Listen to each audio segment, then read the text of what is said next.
avoka nanga Yesu yoleyo nelakanga ofana. Rapidement pour gagner du temps. Je vais aller dans le même sens que mon frère Boïka.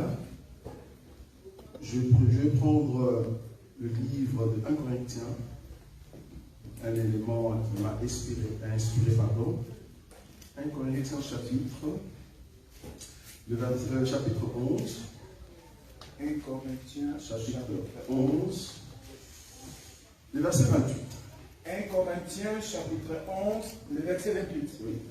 Il est dit ceci, que chacun donc s'éprouve soi-même, et qu'ainsi il mange du pain et boive de la coupe. 29. Verset 29. Car celui qui mange et boit sans discerner le corps du Seigneur, mange et boit un jugement contre lui-même. Je vais mettre le verset 28. 1 Corinthiens chapitre 11, verset 28. Que chacun donc s'éprouve soi-même et qu'ainsi il mange du pain et boive de la coupe. Merci beaucoup. 1 Roi chapitre 10, le verset 1er et 2e. 1 Roi chapitre 10, verset 1er. La reine de Séba a pris la renommée que possédait Salomon, à la gloire de l'Éternel, et elle vint pour l'éprouver par des énigmes. Voilà, donc nous sommes ici pour parler de la reine de Séba ou de Saba, ça dépend de la version, pour montrer au peuple des dieux que cette reine a beaucoup d'aspects. Mais l'aspect qui va nous intéresser aujourd'hui, c'est l'aspect qui permet à cette reine de venir voir le roi. Alors que c'est une reine. J'ai aimé beaucoup l'intervention des bien-aimés qui sont passés hier. Ils ont dit, chacun de nous a une autorité quelque part en ce qui concerne son comportement. Étant donné que tu as un comportement, une manière, une autorité que tu peux exercer toi-même, tu es le roi de toi-même. C'est normal, tu es le roi de toi-même. Mais cependant, il faut prendre ta royauté et l'amener auprès d'un roi. Parce qu'il y a un roi, deux rois, et c'est lui qui peut changer les comportements de tout le roi. Voilà. Donc si tu es roi dans ton coin, sache qu'il y a un roi de rois qui sait changer les choses. Amen. Maintenant, la reine ici que moi je vais prendre, c'est pour aider ceux qui vont entrer en conférence, parce que la grande partie de mes interventions, c'est-à-dire aujourd'hui et demain, ça sera plutôt pour les questions-réponses. L'aspect que je vais prendre de cette reine, c'est le premier verset que notre frère Roland vient de lire. Il est dit que cette femme a entendu d'abord parler de Salomon et il est venu pour l'éprouver. Ça, j'aime. Nous tous, quand nous sommes venus en Jésus, c'était pour éprouver, voir réellement si Jésus sauve. Amen. C'est très important. Amen. Je ne peux pas venir à Dieu, je ne peux pas venir auprès d'une autorité si cette autorité ne répond pas à mes exigences. C'est tout à fait normal. Donc, nous tous, nous venons à Jésus, nous voulons d'abord le prouver. C'est normal. Ce n'est pas ça le grand problème. Le grand problème, c'est après avoir écouté Salomon. Quel est le comportement que tu affiches? C'est ça la question. Un jour, les pharisiens sont venus rencontrer un Salomon, le véritable Salomon que nous appelons Jésus. Comme vous le savez, ils sont venus, la Bible dit, ils sont venus pour l'éprouver.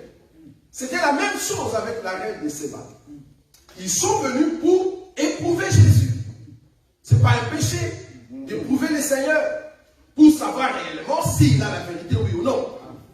Mais le problème, c'est que quand ils ont éprouvé Jésus, la Bible dit qu'ils lui ont posé des questions. Bien que Jésus a répondu, mais leur vie n'était pas changée. Ils sont restés toujours dans la loi. C'est ça qui fait la différence. Donc là, je prends la reine de Séba comme type d'Israël qui éprouve le Seigneur. Ah, vous voyez ça? Donc la reine qui arrive éprouve le Seigneur par des questions. C'est tout à fait normal. Chaque homme qui vient poser des questions à Jésus, tu viens comme étant une personne qui teste le Seigneur. Ce n'est pas un péché. Mais le problème, quand tu vas écouter le Seigneur, qu'est-ce que tu vas faire ou dire? voyez, c'est ça le problème. Maintenant, les pharisiens sont venus, ils ont tenté, en fait, ils ont éprouvé le Seigneur, et la Bible me dit, j'aime beaucoup une fois qu'on a posé une question à Jésus, que nous avons vu. Voilà, nous allons prendre une écriture. Je suis dans le livre, dans les épîtres, non, dans les évangiles. Une écriture. Je vais prendre une écriture rapidement. On va chez Matthieu. On va voir un peu les comportements des pharisiens. Et c'est là-bas que nous allons commencer notre enseignement. Voilà. Je prends Matthieu, Matthieu chapitre 19, rapidement. Je ne vais pas vous prendre beaucoup de temps. Et après, on va commencer notre conférence. J'espérais qu'on pouvait me mettre une chaise, hein, parce que je ne vais pas rester. Voilà. Donc, Matthieu chapitre 19. Matthieu chapitre 19, le verset 3, frère Roland. Matthieu chapitre 19, voilà. Verset 3. Oui. Il dit ceci. Les pharisiens l'abordèrent et dirent. Le pharisien l'abordèrent et dirent, en d'autres termes, la reine des sabbats abordèrent Salomon. Nous sommes d'abord. C'était pourquoi? Pour l'éprouver. Ah donc la reine des sabbats aussi a éprouvé Salomon. Ça, c'est pas un péché. Nous sommes d'accord. Donc ici, la reine des sabbats, c'est le peuple d'Israël qui vient pour éprouver. Mais remarquez la question. Est-il permis à un homme de répudier sa femme pour un motif quelconque? Est-il permis à un homme de répudier sa femme pour un motif quelconque? Verset 4. Non, le verset 3. Donc, c'était une question que eux-mêmes avaient la réponse. Ils savaient par rapport à la loi comment répondre à cette question. Or, la Bible nous dit dans le livre de 1 Roi, chapitre 10, le premier verset, on rentre là-bas. Parce que tu vas commencer à rentrer là-bas tout. On va le lire. On rentre là-bas. Parce que la clé, moi je pense que c'est un verset, excusez-moi. Un verset, c'est bon. 1 Roi, chapitre 10, verset 1. Écoutez. Verset 1er. Voilà. La reine de Séba a pris la renommée que possédait Salomon. Oui. À la gloire de l'Éternel. Oui. Et elle vint pour l'éprouver par des énigmes. Merci. Dieu, pour parler au peuple, quand il a rencontré Moïse, le prophète, pas Moïse, la loi, il a dit à Aaron et à Marie, quand tous les prophètes se présenteront, je leur parlerai par des énigmes. En d'autres termes, le temps des prophètes, c'était les énigmes. Donc, reine des sabbats qui vient pour éprouver Salomon avec des énigmes, c'est le temps des prophètes. Et ça, vous avez vu ça? C'est-à-dire, le temps des prophètes, c'est le temps où il y a des questionnements à côté. Maintenant, il faut demander la sagesse à Salomon parce que sagesse a la capacité de comprendre ou de donner l'explication aux énigmes. Est-ce que vous voyez ça? Donc, la reine de Séba vient avec les énigmes.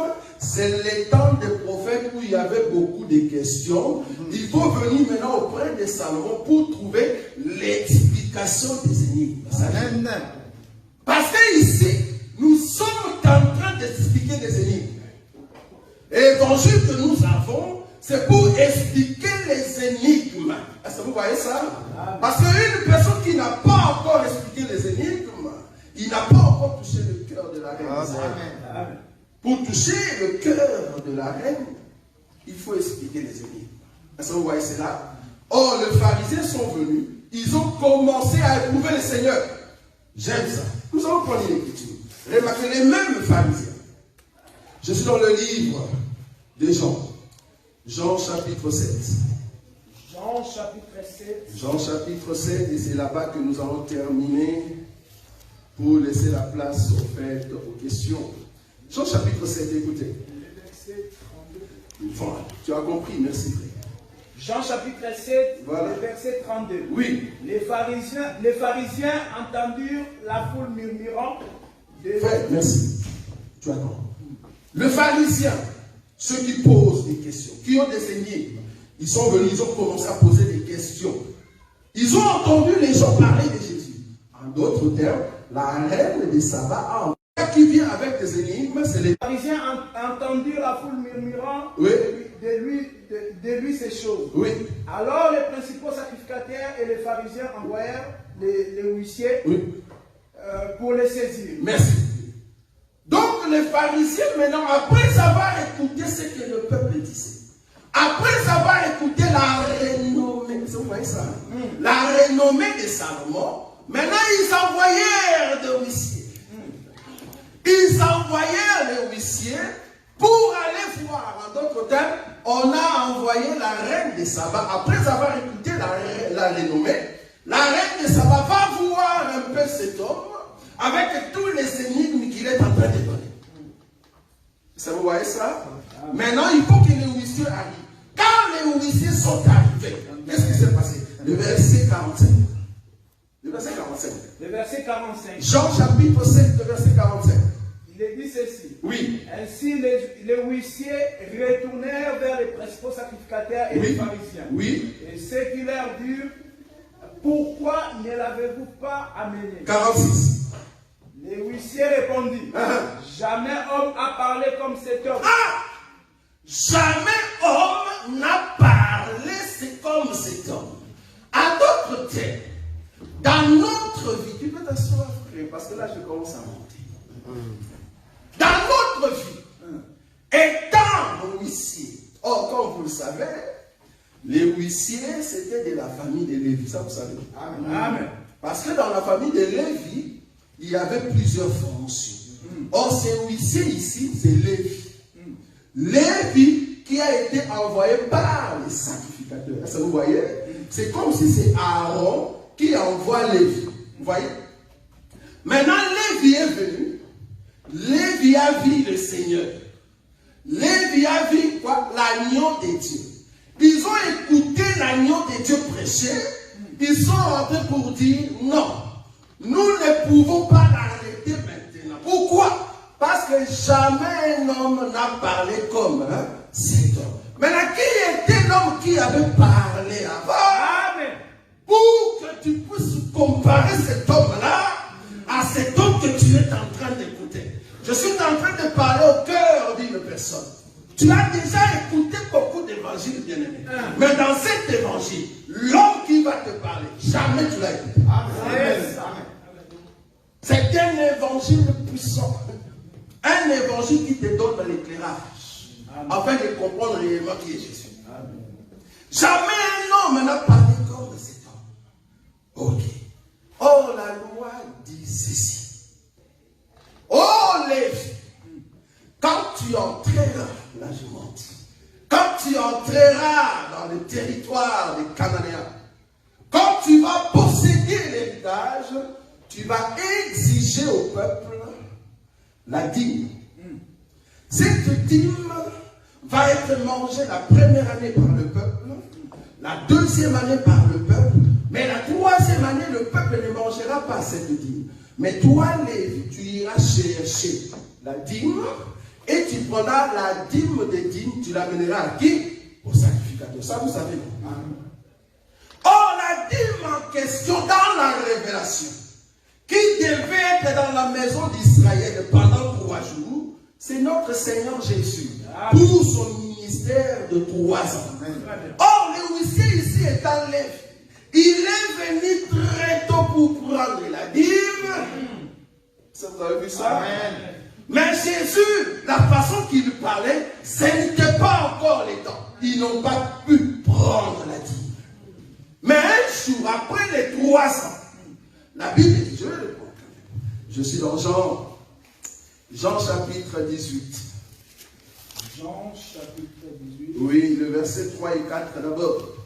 Remarquez cette écriture, je suis en train d'expliquer Jésus l'a dit. Judas donc, oui, ayant pris la corde et des huissiers qu'envoyaient les principaux sacrificateurs. Répète bien les maisons de là, s'il te plaît. Jean chapitre 18, oui, à partir du verset 3. Oui. Judas donc, oui, ayant pris la corde, oui, et des huissiers qu'envoyaient les principaux sacrificateurs et les pharisiens. Continue. Vint là avec les lanternes et les flambeaux et des arbres. Tu peux t'arrêter là. Attends.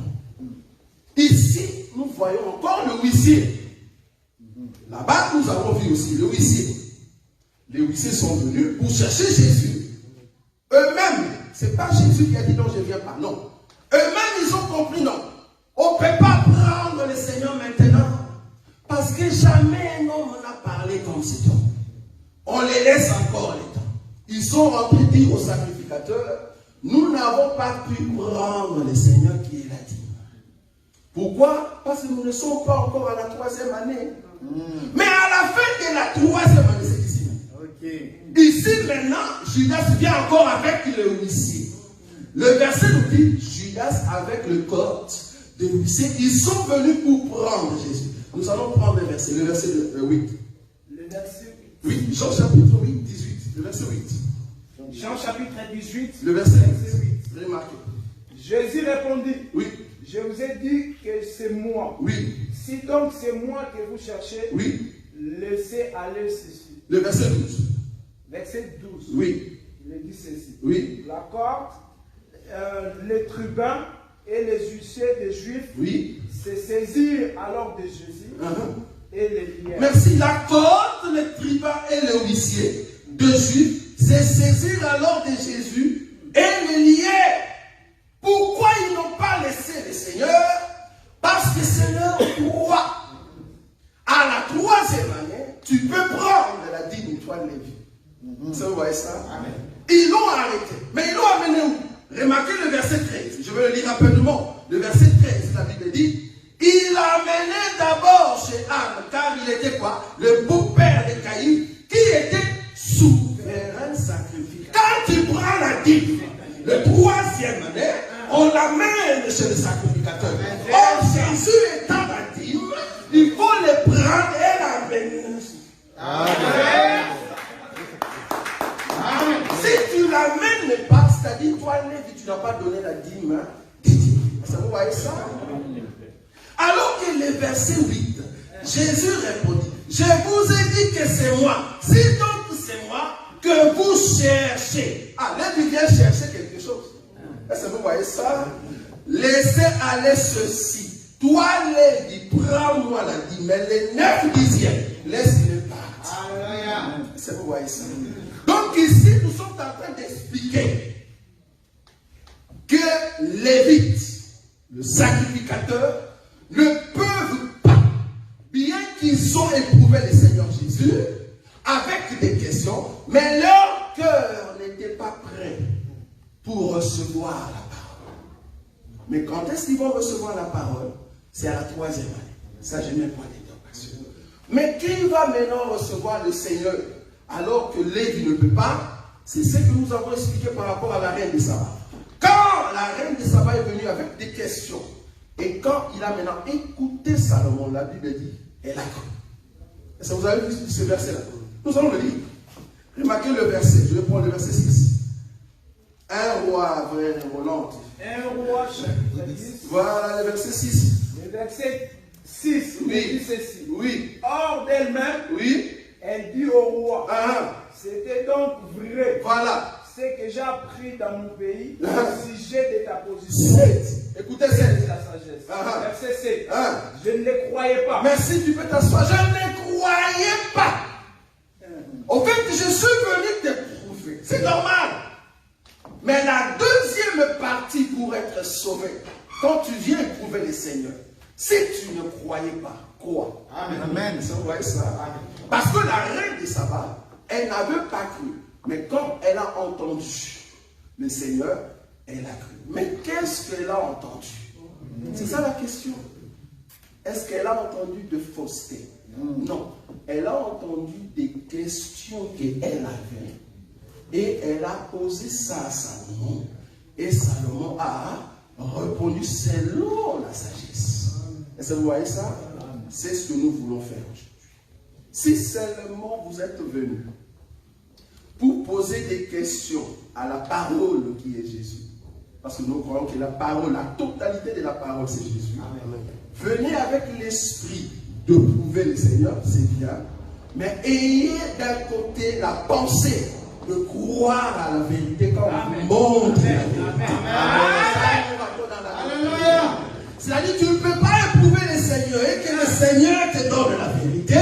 Tu dis, même c'est la vérité, je ne crois pas. Non, nous allons te montrer avec la sagesse qui est là que le Seigneur va répondre à vos questions. C'est à toi maintenant de dire est-ce que tu crois, oui ou non. C'est pour cela que je reviens. le verset que mon frère vient d'évoquer tout à l'heure, 1 Corinthiens chapitre 11, là où nous avons lu, nous allons le lire rapidement.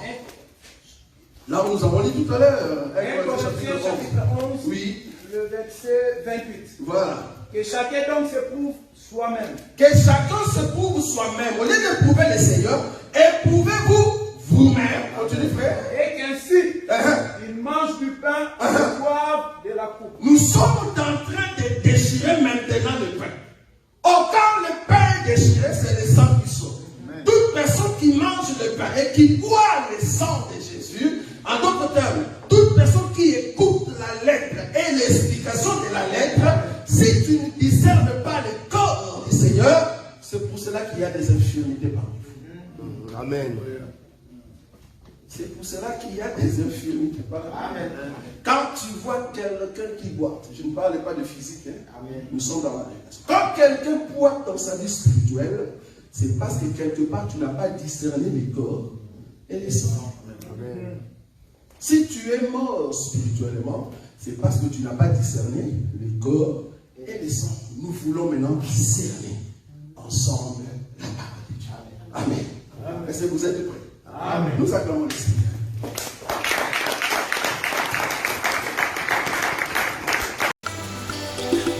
Merci Jésus, merci Jésus, merci Jésus, merci Jésus.